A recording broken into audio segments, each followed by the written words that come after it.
Chers frères et sœurs, bonjour.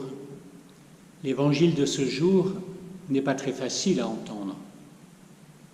En effet, préférer Jésus à tout, à son père et à sa mère, à sa femme et à ses enfants, à ses frères et sœurs et même à sa propre vie, cette radicalité est-elle pour tous ou seulement pour quelques-uns? Moine ou monial, ministre de l'Église ordonné à son service, voire martyrs donnant leur vie pour la foi au Christ. Mais est-ce pour moi? Est-ce pour le commun des baptisés? Si nous lisons bien Saint Luc, il nous dit que Jésus s'adresse ici aux grandes foules qui faisaient route avec lui. Pas seulement aux apôtres et aux disciples les plus proches, mais à tous, donc à nous tous. Mais il nous dit aussi que Jésus s'arrête et se retourne vers la foule de ceux qui le suivent. Oui, ils sont déjà à sa suite, ceux que Jésus interpelle.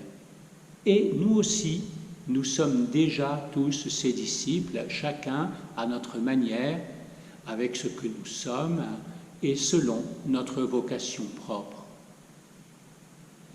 Jésus se retourne donc vers nous qui le suivons pour nous dire « Il faut porter votre croix pour marcher à ma suite et ainsi pouvoir être de mes disciples. »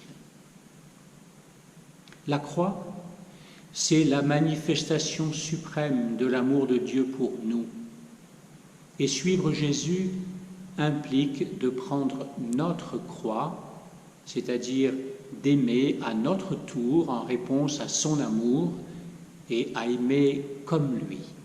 Aimer avec tout ce qui fait le tissu de notre vie, avec ses attachements aux choses du monde, ses affections, ses grandeurs et aussi avec nos épreuves.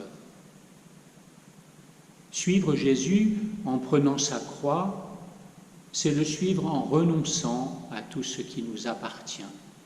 C'est ce que demande l'amour divin. Mais comprenons bien ce mot « renoncer ».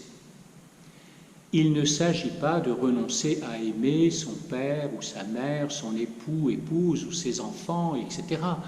Il s'agit plutôt de mettre de l'ordre dans nos attachements aux choses, aux personnes, à Dieu, en nous rappelant que tout amour vient de Dieu et se nourrit à la source divine, et en pratiquant la charité vraie. Aimer Dieu plus que tout et son prochain comme soi-même pour l'amour de Dieu. Dès lors, regardons notre vie pour mettre de l'ordre dans notre façon d'aimer Dieu, notre prochain, les choses de ce monde. Puis, laissons faire notre Dieu, comme nous le propose saint Paul dans la première lecture de la liturgie de ce jour. C'est Dieu qui agit pour produire en vous la volonté et l'action selon son projet bienveillant. Il fait de nous des disciples. Bonne journée et à bientôt.